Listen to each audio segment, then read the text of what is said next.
के अनुसूचित जाति विभाग के जो अध्यक्ष बनाए गए हैं, वो आपकी और हुड्डा साहब की मौजूदगी में उन्होंने अपना कार्यभार ग्रहण किया, किस तरीके से देखते हैं सर उनकी नई जिम्मेदारी को, क्या कहेंगे सर? बहुत अच्छी बात है कि एक युवा साथी को ये मौका मिला है।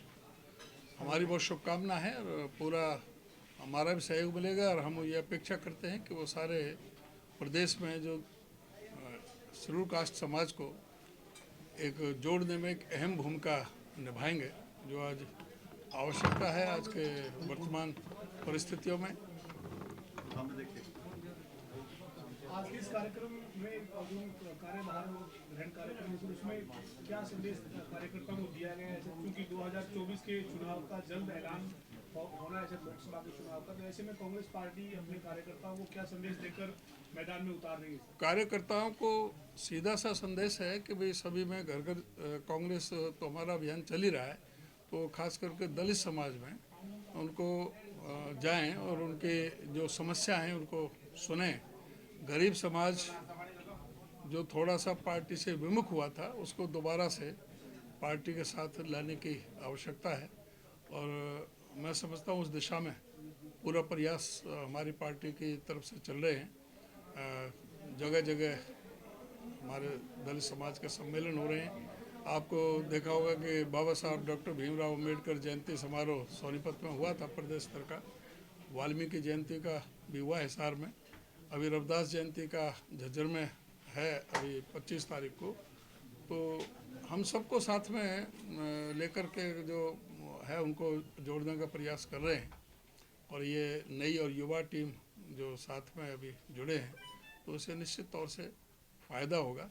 जो राहुल जी का जो न्याय यात्रा चल रही है जिन मुद्दों को लेकर के 5 न्याय, उसमें मुख्य तौर से किसान और मजदूर और SC BC और ये आदिवासी और नारी और भागीदारी, ये जो 5 मुद्दे हैं इनको यहीं पर वो परिलक्षित होता है और इस दिशा में हमें काम करना है। सर 2024 को लेकर सर कोई नए कार्यक्रम हरियाणा कांग्रेस की तरफ से चलाए जाने हैं उनका?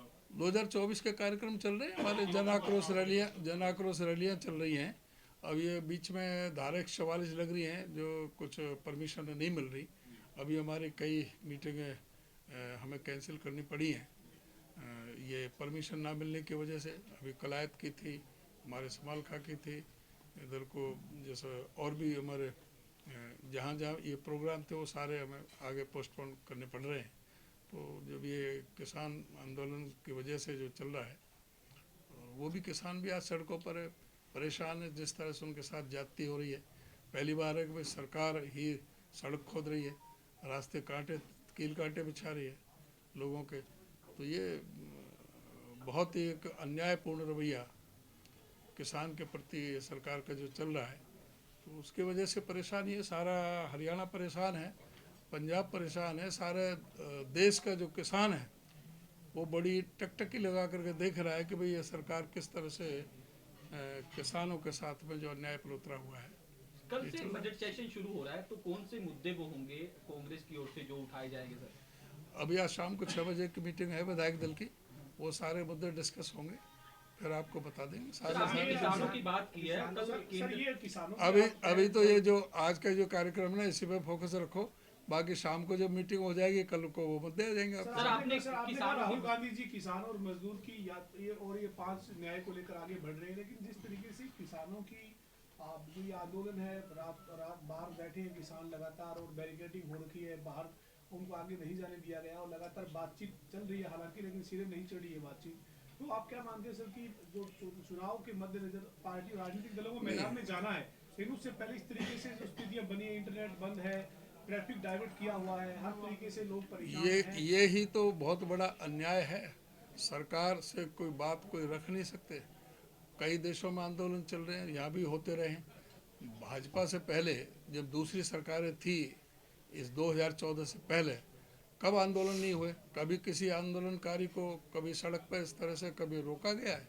कब इस तरह से कील काटे ठोके, जिस तरह से दीवार खड़ी कर दी, 7-7 8-8 लेयर लगा दी, और जिस तरह से पूरा पैरामिलिट्री फोर्स, और जिस तरह से रात को भी ड्रोनों से जैसे कि समझो कि पाकिस्तान पे हमला कर रहे हो, इस तरह के हालात पैदा करके क्या संदेश देना चाह रहे हैं?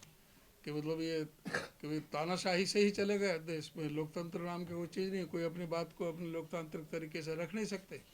किसान जो पूरे शांतिपूर्वक बैठे हुए हैं अपनी बातों के लिए, और उन्होंने कौन सी नई मांगे जो मांगे हैं 2 साल पहले 2021 में 21 में जिन बातों पर जब ये आंदोलन खत्म हुआ था तब ये बात तय हुई थी।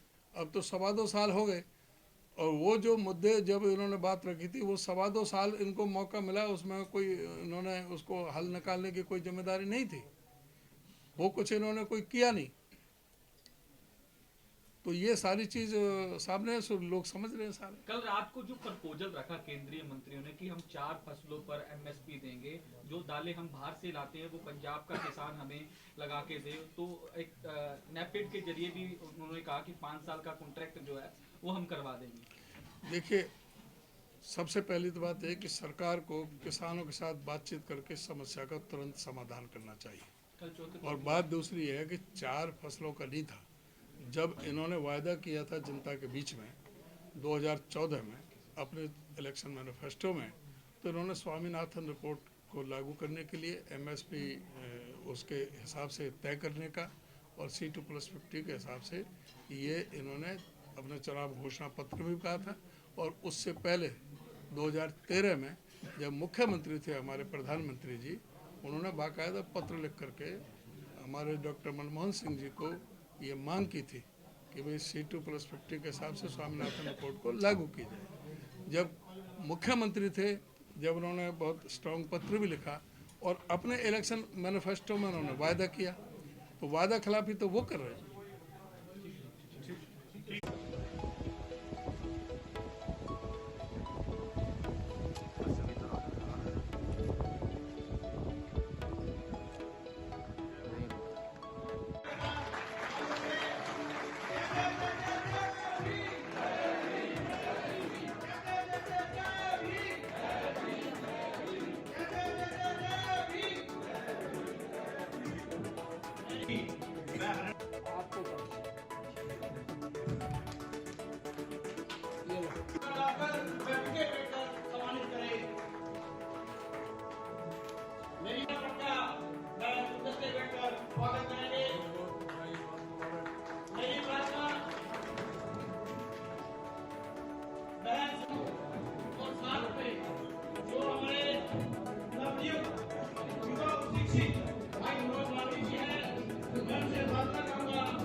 स्वागत के लिए हम एकत्र हुए हैं कि बहुत ही जुझारू युवा, मैं हमारे समाज के बड़े युवा और शिक्षित भाई मनोज बाबू के बीच में एक महान युवा शख्सियत को ऐसे काम के लिए चुना, जब आप इस समाज को जगाना